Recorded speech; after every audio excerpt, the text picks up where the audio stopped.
Assalamualaikum. Nama saya Muhammad Aidil Fahmi bin Muhammad Isamuddin, nombor matrik 10LS 19F1090. Saya akan menerangkan tentang pendahuluan dan latar belakang syarikat. Pendahuluan, pembelian secara atas talian telah menjadi satu norma baru pada masa kini. Ini memandangkan kesibukan kerja di mana ibu bapa dan pelanggan tidak dapat membeli secara fizikal di pasaraya maupun di gerai-gerai kecil. Pembelian secara atas talian adalah lebih selamat pada waktu penularan wabak COVID ini kerana tidak perlu ada sentuhan fizikal. Pembeli merasa adalah lebih selamat untuk membuat pembelian di atas talian. Kajian ini secara umumnya bertujuan untuk menjalankan kajian di EPN Group. Syarikat ini adalah syarikat yang menjalankan perniagaan di atas talian di seluruh Malaysia ataupun dia menggunakan network trading. Jenis perniagaan yang dilakukan adalah dengan mengeluarkan berbagai jenis produk, antaranya ialah produk kesihatan, kecantikan dan makanan ringan, contohnya Sibrukis dan Koja. Antara masalah yang dihadapi dalam syarikat ini ialah sistem COD. COD ini bertujuan untuk mendapatkan tarikan dan kepercayaan pelanggan dan untuk membuat pembelian atas talian, dan juga memilih syarikat ini untuk membuat pengurusan dalam kuantiti yang banyak. Syarikat ini beroperasi sebagai sebuah syarikat yang mengeluarkan produk yang dapat menarik minat masyarakat dan juga memperkenalkan sistem COD dalam pasaran. Okey, next, latar belakang syarikat tersebut. Perniagaan utama di dalam EPN Group ini lebih kepada produk kecantikan, kesihatan dan makanan. EPN Group terbahagi kepada dua buah anak syarikat, iaitu P-Lady dan Eureka Nation. P-Lady mengeluarkan produk kesihatan dan makanan, manakala bagi produk kesihatan dikeluarkan oleh anak syarikat Eureka Nation. EPN Group menggunakan sistem networking trading, iaitu perniagaan di atas talian. EPN Group berkembang di media sosial dengan mempromosikan produk dan mencari ejen menggunakan iklan. EPN Group juga menggunakan laman web mereka bagi ejen dan dropship untuk submit order. Kelebihan adalah dropship atau ejen hanya perlu mengambil pembeli dan mencari pembeli dan memasukkan alamat pembeli di dalam website yang telah disediakan. Pembeli membuat pembayaran dropship atau ejen akan menghantar pesanan submit order kepada HQ. Setelah itu HQ akan menyiapkan pesanan dan menghantar pesanan tersebut mengikut alamat yang diberi. Saya sudah menerangkan mengenai pendahuluan dan latar belakang projek ini. Seterusnya kita akan mengenal pasti penyataan masalah projek ini, iaitu oleh itu Nurina akan menerangkan penyataan masalah projek ini. Sekian, terima kasih daripada saya. Hai dan Assalamualaikum. Nama saya Nurina Syafiqah binti Syotifi dan nombor matrik saya ialah 10DLS 19F1043, dan saya akan sambung berkaitan dengan penyataan masalah. Mutakhir ini masyarakat lebih gemar menggunakan Just on Delivery ataupun COD. COD ialah penghantaran yang secara tunai yang dibuat oleh penjual kepada pelanggan. Pembayaran akan dibuat sekiranya barang sampai ke tangan pelanggan. Hal ini kerana ramai yang telah tertipu oleh penghantaran seperti postage.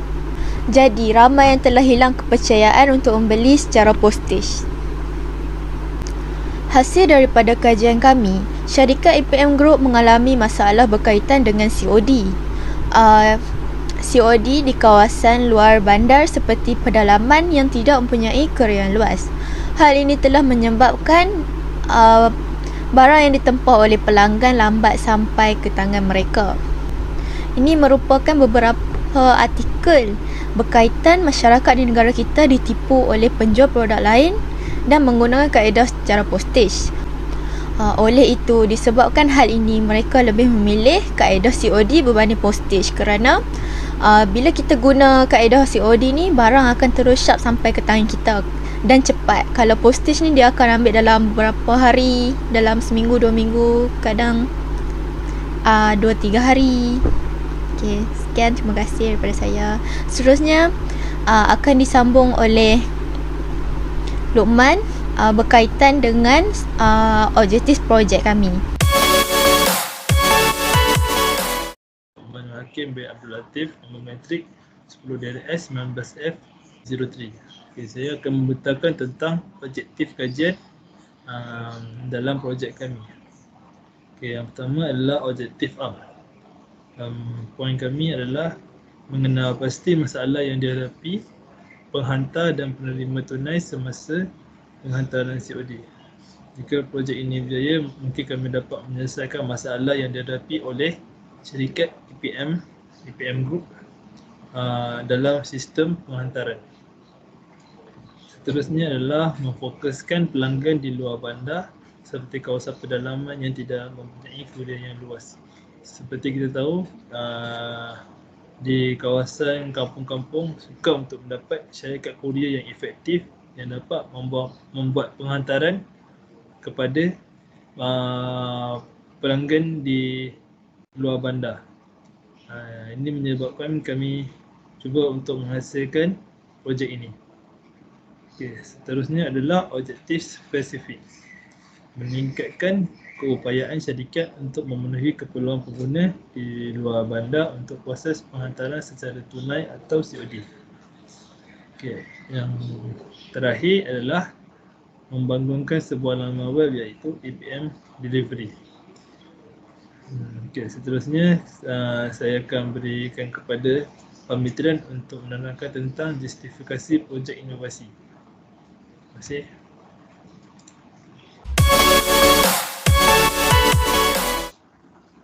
Selamat sejahtera kepada semua. Nama saya ialah Pamikiran Anarki Gambaram. Nama matrik saya adalah 10 DLS 19F 106. Saya dari kelas DLS 5A. Setakat ini, saya akan sambung tentang justifikasi projek inovasi. Pemilihan dalam membina laman web COD ini dipilih berdasarkan kajian yang dijalankan di syarikat EPM. Pemilik syarikat telah bercadang untuk merealisasikan laman web COD bagi memudahkan kerja penghantaran barang secara fizikal kepada pelanggan dalam masa yang tepat. Sebelum adanya laman web EPM Delivery ini, penghantaran masa yang agak lama kerana hanya menggunakan kurier Ninja Van yang kurang masuk ke kawasan pedalaman. Selain itu, proses transaksi tunai Ninja Van kepada penjual juga mengambil masa yang agak lama, iaitu 2 minggu. Dengan adanya laman web EPM Delivery ini, ia akan memudahkan proses penghantaran secara tunai atau COD dan pelanggan akan mendapat barang dengan pantas terus daripada penjual. Seterusnya, saya akan sambung tentang justifikasi SWOT analysis. Ada 4 jenis justifikasi SWOT analysis. Yang pertama adalah kekuatan. Kekuatan adalah maklumat laman web COD boleh mempercepatkan hantar barang kepada pelanggan di luar bandar. Kedua adalah kekurangan. Pelanggan perlu menggunakan data, internet ataupun Wi-Fi untuk mengakses ke laman web EPM Delivery. Yang ketiga adalah peluang. Laman web EPM Delivery ini boleh digunakan oleh orang ramai. EPM Group dapat meningkatkan keuntungan jualan mereka. Yang keempat adalah ancaman. Ancaman akan ada laman web yang lebih moden sentiasa berkembang di masa akan datang. Saya sudah terang mengenai justifikasi projek inovasi dan justifikasi SWOT analisis ini. Seterusnya, kita akan mengenal pasti skop projek ini. Oleh itu, Fatri Narani akan menerangkan skop projek ini. Sekian, terima kasih.